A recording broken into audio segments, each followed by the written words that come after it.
várias áreas de pesquisa que se utilizam da eletroquímica, né? Então a gente basicamente, nós modificamos nossos materiais usando a eletroquímica. Então a gente prepara uma célula eletroquímica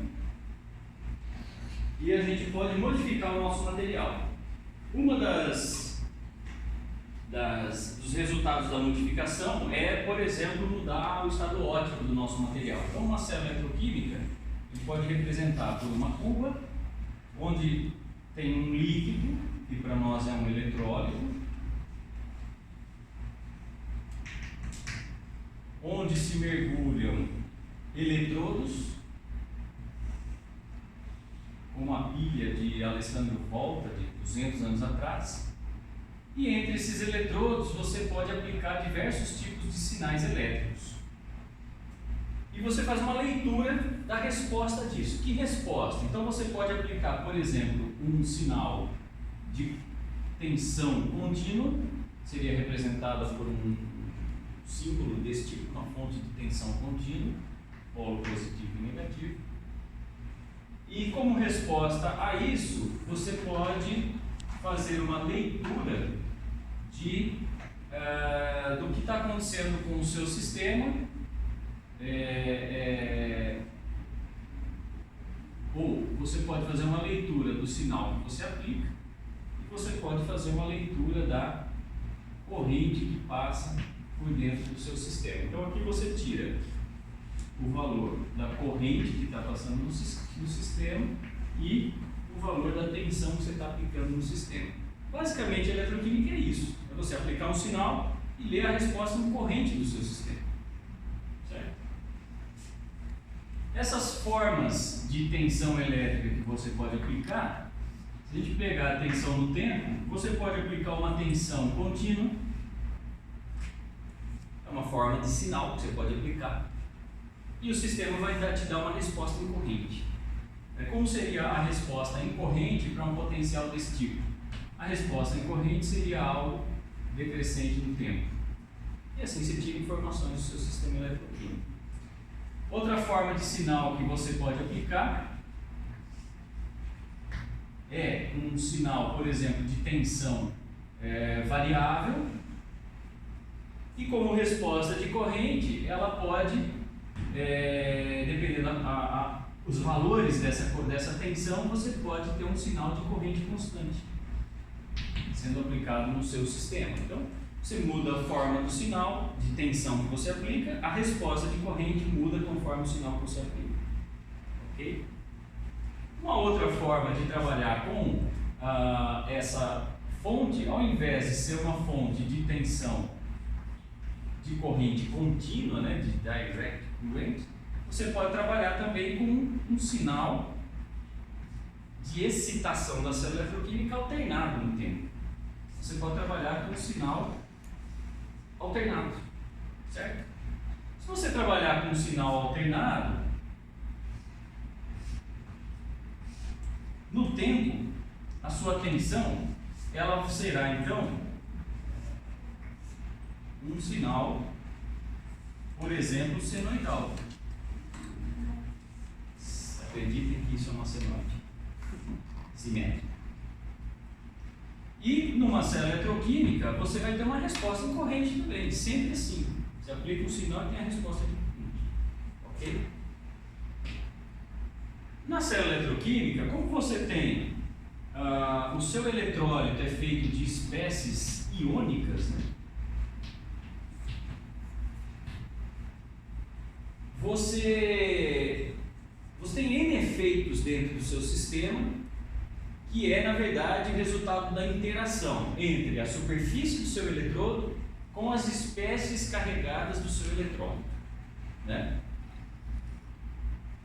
No sistema eletroquímico, isso então vejam que ele é um pouco complexo, né? Porque você forma, por exemplo, quando você aplica, nesse exemplo que está aqui, se eu aplico uma tensão contínua no meu sistema, eu estou polarizando esse eletrodo num potencial positivo e esse eletrodo num potencial negativo. Com isso, nós acabamos por produzir uma atração de cargas negativas para esta superfície e, por outro lado, positivas para esta superfície. você polarizou a sua célula. Então, as espécies iônicas, que têm mobilidade no eletrólito, cobrem os eletrodos. Obviamente, dentro dos eletrodos, você forma daí um complemento, um espelho de carga dentro dos eletrodos também. Vejam que isso dá para enxergar aqui o desenho de um capacitor, não é? Cargas, você tem polarização de cargas. Um capacitor é um dispositivo elétrico que você polariza cargas. Tá? Dentro desse circuito, você também encontra, né, porque você tem, quando que você tem corrente elétrica circulando? Se você tem corrente elétrica circulando e você tem materiais reais, você tem resistência elétrica nesse circuito. Né? Mesmo o melhor fio condutor nosso à temperatura ambiente é uma resistência. Então você tem, na verdade, uma associação de elementos capacitivos e elementos que eu chamo de resistivos e represento por esse símbolo. Então você tem uma associação dos chamados elementos de circuito elétrico envolvidos na célula eletroquímica, e a associação desses componentes para um sinal, por exemplo, alternado no tempo, influencia a sua resposta de corrente. Tá? Se você tiver, por exemplo, um sistema unicamente resistivo, enxerga em vermelho? Se o seu sistema for unicamente resistivo, ele vai seguir a lei de Ohm, onde a tensão aplicada é uma relação linear com a corrente através da resistência. Certo? Você aplica uma tensão em cima de uma resistência, como resposta a isso aparece uma corrente elétrica. Linear.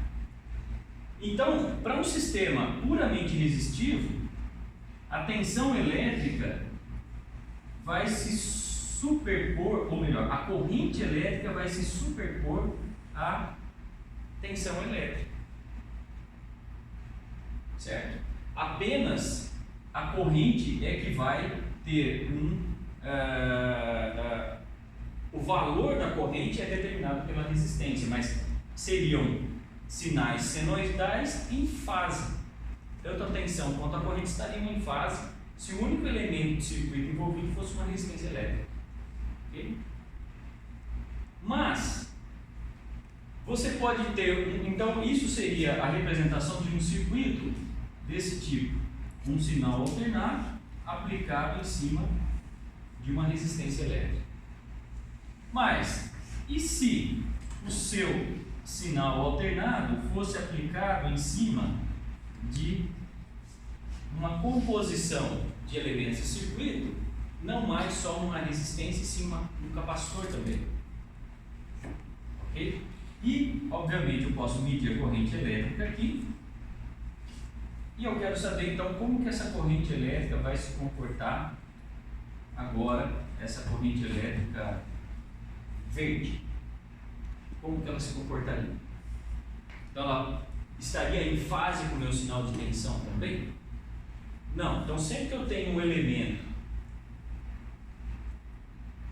chamado reativo, para uma indução do sistema alternada, para um sinal alternado aplicado no sistema, esses elementos, tipo capacitor ou tipo indutor, eles causam um efeito de resistência no sistema, e resistência elétrica no sistema. Tá? Então, aqui você tem uma resistência não indutiva, que é apenas uma resistência à passagem de corrente elétrica, e aqui você tem uma resistência também, que nesse caso é uma resistência do tipo capacitiva, mas é uma resistência elétrica. Então, se R tem dimensão de Ohm, a reatância capacitiva tem dimensão de Ohm também. Então, é uma resistência do circuito. Isso para um sinal alternado no tempo. Então, quando eu tenho um sinal alternado aplicado a um sistema que contém um capacitor ou que contém um indutor, o valor, o módulo da minha corrente, eu posso tirar de uma equação muito parecida com essa, sendo que a minha resistência total agora seria quem? Minha resistência total? O efeito da resistência ômica mais o efeito da resistência da reatância capacitiva, porque ela é uma resistência, né? Então, a minha expressão, a lei de Ohm ficaria R mais a reatância capacitiva vezes a corrente. Então, o módulo da corrente depende da resistência total do meu circuito. Só isso. O capacitor entra como se fosse uma resistência. Se fosse um indutor, ele entraria como se fosse uma resistência elétrica também. Certo? Aí tem as nuances disso. Essa reatância, diferentemente da resistência ômica, essa reatância depende de que frequência tem esse sinal. Já a resistência ômica não, ela é aquele valor em qualquer frequência que você colocar no seu sinal senoidal. Já a reatância não, esse valor de resistência que eu vou somar para encontrar o módulo da minha corrente, a intensidade da minha corrente, depende de que frequência eu estou aplicando. Certo? Então você modula esse valor de resistência elétrica quando você aplica diferentes frequências. Portanto,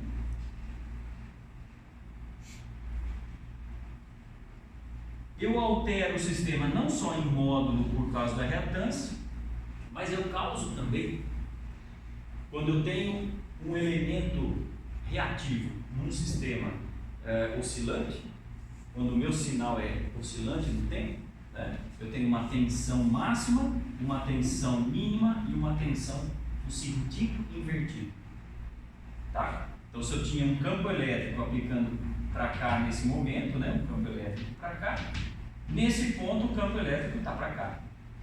Então, ora o elétron está sendo puxado para cá, ora ele está sendo puxado para lá, ok?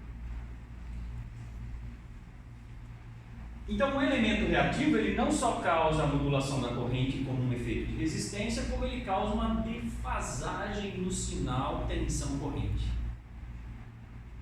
Então, se um sistema puramente resistivo, elas estão em fase, no sistema reativo, que seria o I inverte, a resposta de corrente estaria, depende dos valores, né? Você defasa esse sinal com relação à tensão aplicada. Ok? Então você tem uma defasagem que vocês vão ver daqui a pouco, pode ser representada por um ângulo de defasagem entre os dois sinais. Então, o valor da minha reatância capacitiva influencia agora nesse deslocamento de fase entre os sinais. Ok? Então, a técnica de impedância eletroquímica, ela é isso. Ela é o quê? Ela é aplicar sobre uma célula eletroquímica um sinal alternado no tempo e eu meço como resposta a defasagem entre tensão e corrente. E dessa defasagem, eu tento extrair da minha resposta qual tipo de circuito a minha célula eletroquímica equivale. Então, a equivalência de circuito. Porque quando eu pego um circuito, veja, a minha célula eletroquímica, ela não é uma associação de resistências e capacitores. Ela não é isso. Mas quando eu aplico um sinal alternado na minha célula eletroquímica, a resposta equivale a um determinado circuito elétrico que eu coloco resistências e reatâncias associadas. Ok? Tudo bem? Alguma dúvida? Qualquer coisa. Pergunta alguma coisa. Paulo, pergunta alguma coisa. Pergunta alguma coisa, Daniel. Pergunta alguma coisa. Vou perguntar, professor. Olha lá. Aí quando você gera um circuito equivalente, né, está girando solamente o circuito equivalente de toda a célula eletroquímica ou solamente de um eletrodo?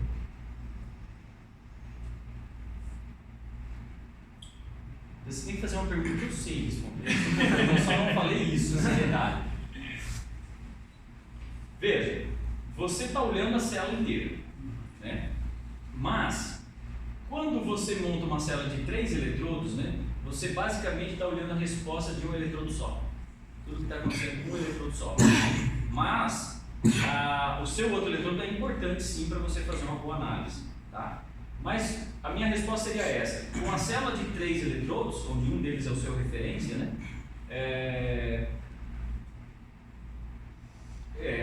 o potencial se refere àquele eletrodo, mas a corrente, é isso que é, a corrente depende do contra e não do referência, né? Então tem um pouco de dúvida disso, mas a princípio existem contra-eletrodos que são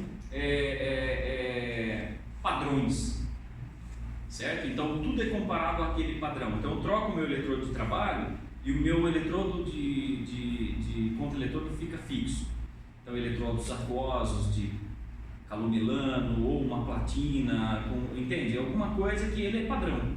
Tá? Então o que acontecer nele, ele tem uma cinética muitíssimo alta, tendendo ao infinito. Tá certo, Gabi? Só teria mais interferência. Né? Então, percebe? O seu contra-eletrodo tem que ser também um contra-eletrodo bem pensado. Né? Pode ser qualquer contra-eletrodo, ele vai governar a corrente também. Enfim, aí você começa a enxergar uma coisa global na célula. Né? Mas você quer olhar só para o seu eletrodo, o seu contra-eletrodo tem que ser bem determinado. Certo? Então, para as nossas pilhas, né? Como o grafite é um eletrodo de intercalação e ele que vai coordenar o processo de intercalação, o efeito seu é global. Mas se você colocar um contra padrão, né? Então aí você minimiza o efeito do contra e faz a leitura então praticamente só do eletrodo de trabalho. Beleza? Mais alguma pergunta? Fala, Jonas. O que te inquieta? Qual é o tipo, você faz esse tipo de experimento para entender o funcionamento do sistema eletrolítico? Isso. Para reproduzir o circuito posteriormente? Ou não? Isso é só uma análise teórica que você vai fazer depois? Não, quando depois a nossa intenção com essa técnica é entender como que a minha célula eletroquímica pode ser representada por um chamado então circuito equivalente, que pode ser algo desse tipo aqui. Sei lá, botar até um capacitor aqui, insere com outro. Então você tem o resistor 1, capacitor 1, capacitor 2, resistor 2. Então digamos que eu monto um circuito desse, aplique um sinal alternado igual ao que eu apliquei na minha célula eletroquímica e a minha resposta da minha célula seja igual a esse circuito que eu montei aqui. Ok? Se são iguais, agora o meu desafio é entender o que significa dentro da minha célula eletroquímica, o que significa R1, o que significa R2, C1 e C2. Esse é o desafio. Para chegar no objetivo que seria? Qual seria Que seria entender sobre tem várias coisas que a gente tira disso. Por exemplo, a resistência do seu eletrodo, uma das coisas mais básicas. Num sistema eletroquímico, algo que a gente persegue muito é a difusibilidade das espécies. Tem duas coisas: ou a velocidade de migração das espécies que estão no eletrólito para o seu eletrodo, ou a difusão de espécies que porventura entrem no seu eletrodo. Então são efeitos físicos que a gente tira em cima da célula eletroquímica, efeitos de difusão e etc.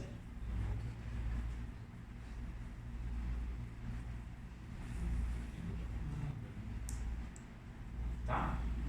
Tudo bem? Então isso é uma geral. Agora eu fiz um apanhado de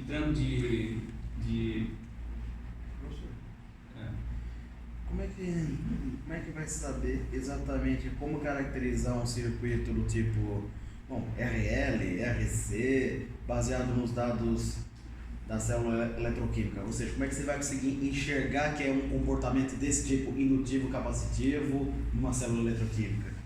Beleza, vou falar isso agora. Eu vou deixar assim, todo mundo. Então vamos lá. Eu fiz um apanhado de coisas aí, já falei um monte aqui, então eu vou passar mais rápido nesse início. Eu tirei a tela. Está falando aí? Uma atualização do LibreOffice está disponível. Ah, Não sei, apresentação do slide.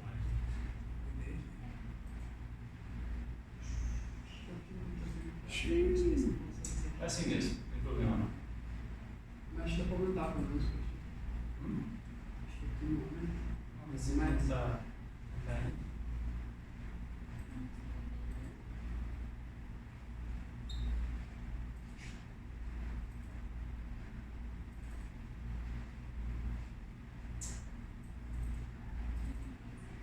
Tenta da F5, talvez ele consiga agora.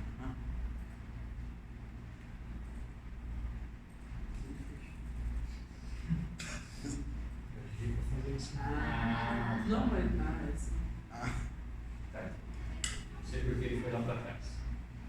Acho que eu devia dar o mouse assim. Então vamos lá. Então a impedância eletroquímica, essa sigla é espectroscopia de impedância eletroquímica e em inglês Electrochemical Impedance Spectroscopy. Então, a espectroscopia de impedância eletroquímica é baseada na medição de uma corrente em resposta a uma perturbação de potencial aplicada na forma de uma onda senoidal. Eu tinha descrito aqui. A corrente medida é linearmente proporcional ao potencial aplicado, mas se ao invés de uma então lei de Ohms, se ao invés de uma resistência 5 tivermos uma impedância, esse valor de resistência é substituído por uma impedância. Vejam que agora essas funções são dependentes da frequência, e a impedância inclusive, né? Por causa disso. Eu vou mostrar a expressãozinha da impedância daqui a pouco. Tá, então esse desenho tosco que eu fiz aqui está melhor, né? Aqui a função senoidal em X, o potencial aplicado é o vermelho,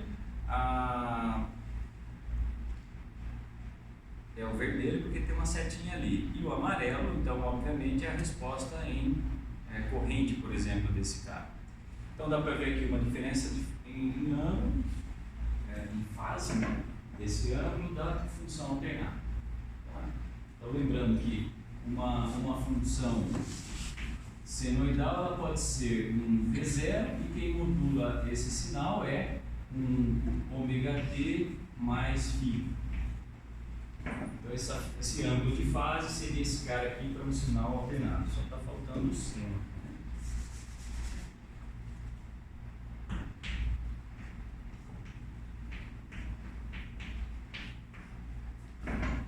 Certo? Esse φ então é um deslocamento de fase. Então a impedância é a soma de uma resistência e uma reatância, que pode ser capacitiva ou indutiva, e na forma complexa escreve desta maneira. Então a reatância para a impedância total do sistema é uma parte de resistência elétrica mais um número complexo e vezes a reatância capacitiva, ou seja, a impedância é um número complexo, tanto capacitiva quanto indutiva. Tá? Então, lembrando que o J é o complexo, né? Só para não misturar a corrente elétrica com o número complexo. Então, quando um potencial senoidal é aplicado, uma resposta de corrente também é senoidal, mas podendo ou não estar em fase uma com a outra. A fase das ondas senoidais de tensão e corrente serão 0 para uma resistência pura, 90 graus para um capacitor puro. Tá? Então, para um capacitor puro, ela defasa mais ou menos como que está aqui, ó, 90 graus, né? Isso aqui está dando quase 90 graus. Que é um quarto de ciclo, né? 90 graus, um quarto de ciclo. Bom, aqui umas equações que definem a resistência elétrica, ρL sobre A. Então vejam que a resistência depende da resistividade, né, da resistência intrínseca do material que você está usando, depende do material, do comprimento desse, se for um fio, né, do comprimento, e da área de seção reta. Já a reatância de um capacitor, ela é menos 1 sobre 2πf vezes a capacitância do capacitor. Tá? Esse 2πf também pode ser entendido como esse ômega aqui, né?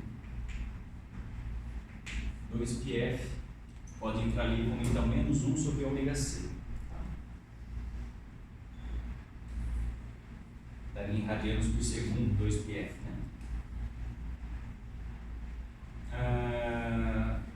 Tá, e o número, e a impedância como um número imaginário é isso, né? Então essa resistência que é dada por isso, menos Jφ, que é dado pela reatância capacitiva. Ok. Como a impedância é um número imaginário, ele pode ser decomposto num plano imaginário, né? Onde a abscissa nós temos o número o real, a parte real do número imaginário, e a ordenada, a parte imaginária, no caso aqui, sendo que carrega, né, o efeito da reatância capacitiva. E aqui um pouco da álgebra dos números imaginários, né? O módulo, então, desse cara é a raiz quadrada dos quadrados da parte real e a parte imaginária. Então, Z' é a real, Z duas linhas é uma simbologia para a parte imaginária.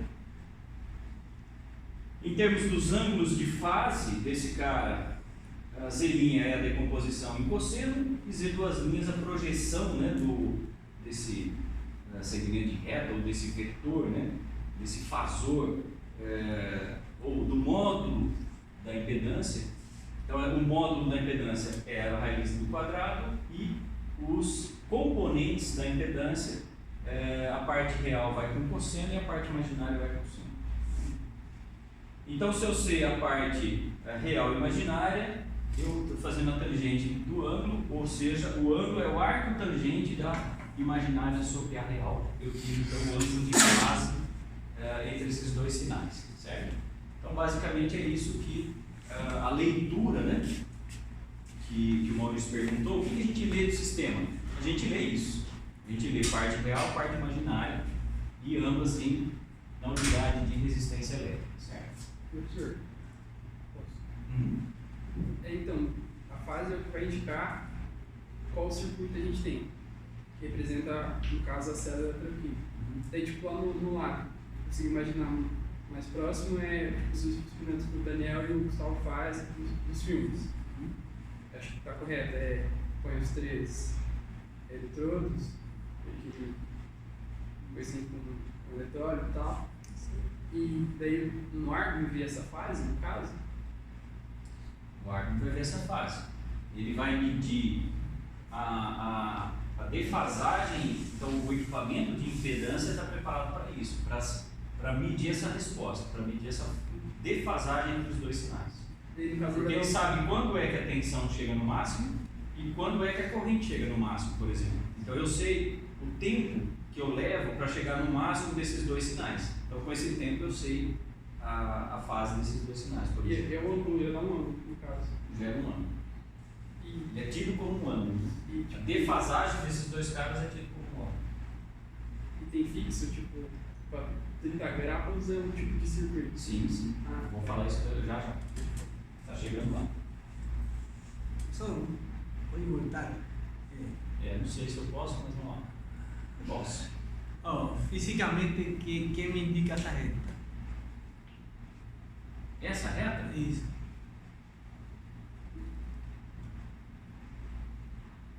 O tamanho da sua impedância, o valor, a intensidade, a magnitude da sua impedância, o módulo dela, o valor dela. Certo? E esse ângulo é quanto que esses dois caras estão defasados. Quanto que esses dois caras trabalham para defasar a minha onda. É o ângulo. Ou seja, o módulo é o tamanho desse segmento de reta, desse fasor, desse vetor.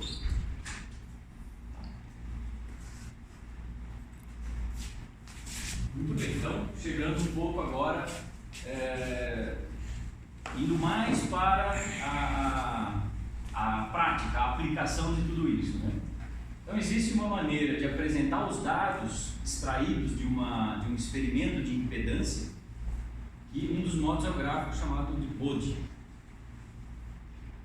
E esse cara, ele te dá, esse plot, ele é o quê? Módulo da impedância por frequência aplicada no circuito. Então, por que se chama espectroscopia de impedância?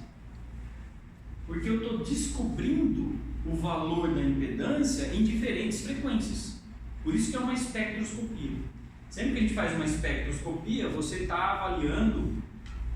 Quando você faz uma espectroscopia de luz, você está observando intensidade luminosa por energia, comprimento de onda ou frequência, e todas elas estão relacionadas, né? Vamos lembrar aqui, frequência é constante de Planck, velocidade da luz dividido por comprimento de onda, Hc sobre lambda.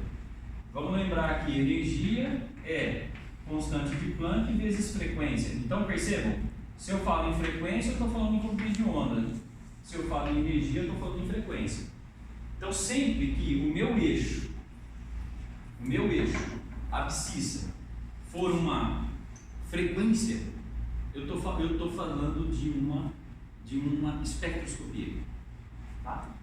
E nesse caso, nós estamos aplicando ao nosso circuito elétrico um sinal de frequência variável no tempo. A minha frequência não é fixa. Então, por que é uma impedância? Por que é uma espectroscopia de impedância?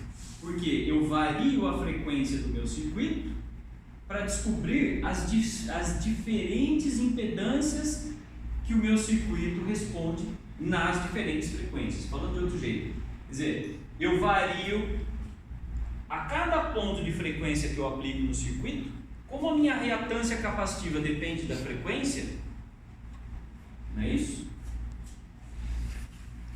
Como a minha reatância capacitiva depende da frequência, cada vez que eu mudo a frequência, eu mudo a impedância.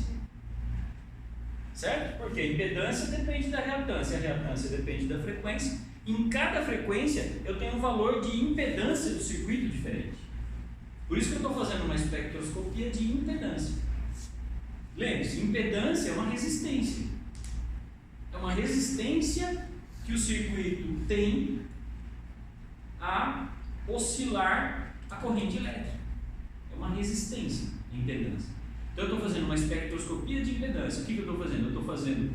Eu estou descobrindo como que a impedância se comporta quando eu vario a frequência do sinal que eu aplico no meu circuito. Tudo bem?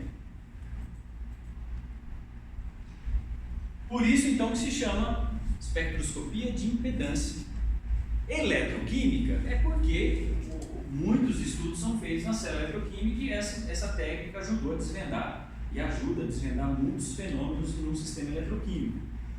Não só em pilhas, baterias, mas, por exemplo, efeitos de corrosão, né, de materiais que você vai aplicar em navios, que vai ficar na água do mar, ou gradios que estão em... enfim, tudo que sofre corrosão, você estuda muito bem por impedância eletroquímica. Tá?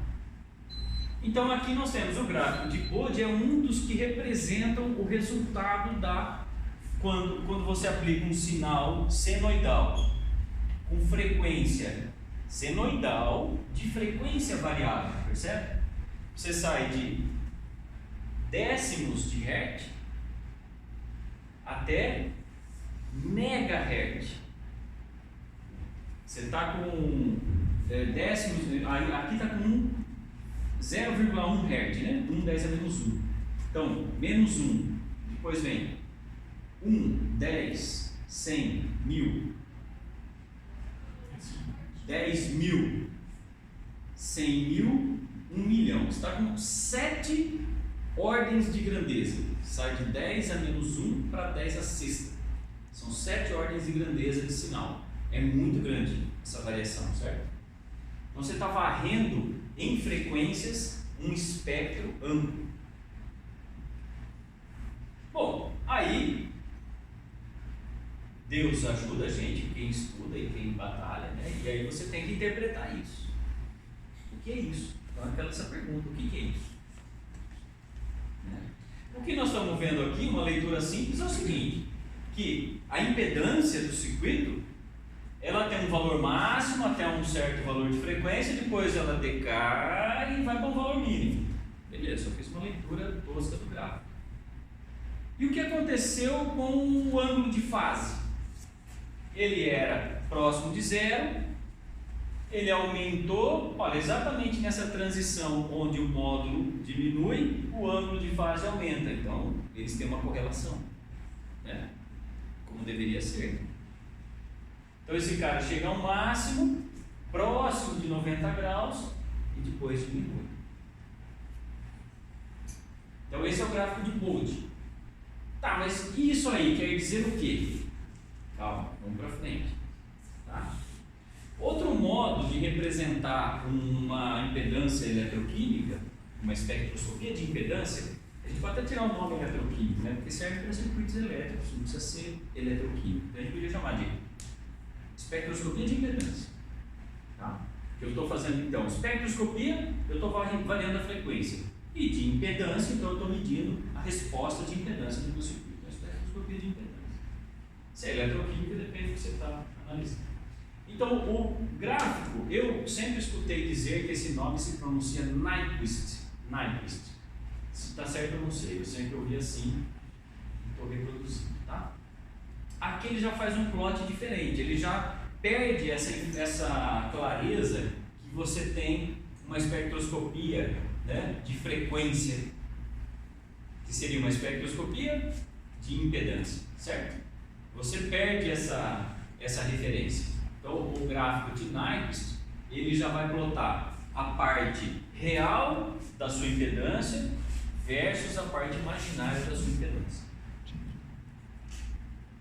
Ok?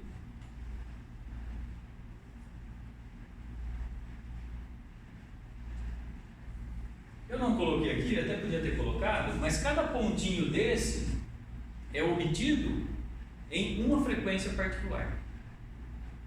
Tá? Então, se esse gráfico foi feito numa frequência que começou em 1 Hz e acabou em 10 a sexta Hz, tá? Esse ponto é o resultado, é a conta matemática feita que o equipamento conseguiu medir em 10 a sexta Hz. É o contrário, exatamente. Então, aqui é a menor frequência, então seria o 1 Hz, e aqui a maior frequência, o 10 a sexta Hz, ou 1 MHz. Então, cada pontinho desse foi obtido em uma frequência diferente. Isso que quer dizer esse gráfico. Então, não tem, mas e o valor de frequência eu perdi? Não, cada bolinha, quadradinho desse corresponde a uma frequência aplicada. Então, se você vem para o gráfico de Bode, então você vê que, olha, se você contar os quadradinhos, chegar nesse, esse aqui é o centésimo, em que frequência está? Né? Você sabe então a frequência do centésimo quadradinho. Quando você chegar aqui e contar onde que está o centésimo quadradinho, ele então corresponde àquela mesma frequência. Okay? Então todos os softwares de análise de impedância permitem que você faça essa localização de frequência, certo? Muito bem. Aí a gente começa a entrar agora um pouco no detalhe para entender como que seria a resposta. Se eu tiver um resistor puro, só um resistor, isso aqui, ó, eu ia fazer o desenho e não deu tempo. Qual vai ser a minha resposta da impedância, da espectroscopia? vai me dar um valor zero de capacitância, que é o meu eixo de reatância capacitiva, que é a minha ordenada, e vai me dar um valor de resistência, vai me dar um único ponto. Isso para o gráfico de Nyquist vai aparecer isso, apenas um ponto. Para todas as frequências vão dar o mesmo valor. Todas as frequências vão dar o mesmo valor, porque eu não tenho defasagem quando eu tenho uma resistência no circuito. Então eu não mudo a impedância. A parte imaginária da minha impedância é zero. Então eu só tenho a parte real. Então todos os pontos caem na mesma posição. Por isso que eu vejo um ponto só. Mas na verdade, todos os pontos estão sobrepostos aqui. Okay? E no gráfico de Bode? No gráfico de Bode, a gente vê que o módulo da minha impedância, que eu não tenho a parte reativa, né, porque eu não tenho capacitor, tem um valor constante com a frequência, que é o mesmo valor que eu tenho aqui. Então, se eu faço uma impedância, uma espectroscopia de impedância, e obtenho no gráfico de Bode uma linha reta para o módulo, eu estou analisando o resistor. O meu ciclo, aquilo que eu analisei, tem comportamento de uma resistência pura, entende? Ele equivale a uma resistência pura. E a fase? Como eu tinha escrito lá atrás, a fase é zero. A fase é zero, não tem defasagem. Sinal cai um sobre o outro, né? Tá? Então, no momento em que a tensão atinge um máximo de intensidade, a corrente também atinge esse máximo de intensidade. Então o equipamento eletrônico sabe que eles estão em fase. Certo? E se for apenas um capacitor? Então tem um circuito que é assim. Isso é praticamente impossível, porque a sua circuitaria já te dá uma resistência, né, associada. Então é muito difícil ter um capacitor puro num circuito real. Tá? Mas, enfim. Você teria então zero para a sua parte real da sua impedância.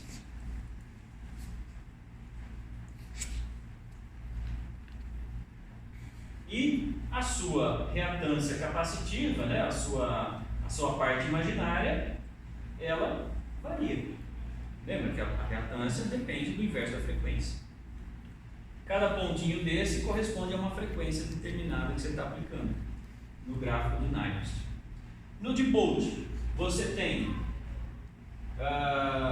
para um capacitor só,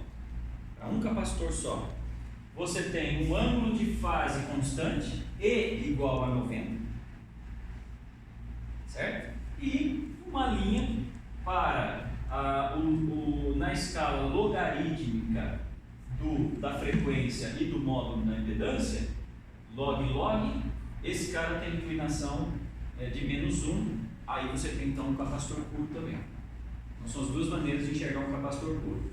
A fase é 90, não muda, e a inclinação do log da frequência pelo log do módulo da impedância é uma curva a 45 graus, uma reta a 45 graus, certo? Inclinação de -1, né? Tudo bem, isso para um capacitor puro. Agora, você associa eu devia ter colocado também, mas é uma resistência em série com o capacitor, exatamente isso que está aqui, ó. Ok?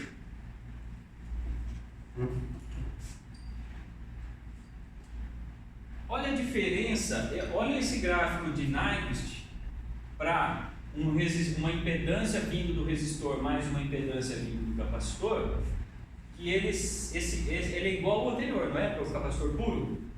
Só que aqui ele está saindo do valor 80 ohm. E aqui ele estava em 0 ohm. Eu não tinha resistência. Então o que a resistência faz? Ela só desloca na abscissa o comportamento do meu circuito. Então quando eu tenho isso aqui, aliás, quando eu tenho só isso, eu tenho uma linha reta saindo de 0. Quando eu tenho isso, eu tenho uma linha reta saindo do valor da resistência do meu circuito. Então vejam que Se o meu sistema é uma caixa preta que eu não sei o que é, mas eu sei que é uma. Eu não sei o que é, e eu obtenho uma coisa desse tipo, eu sei que eu tenho um resistor puro, porque minha resistência sai do zero e em Nitros eu tenho uma linha reta. Tudo bem? Agora, se eu obtenho isso, eu tenho uma caixa preta, eu liguei meus 2 fios lá para fazer a impedância, a espectroscopia de impedância.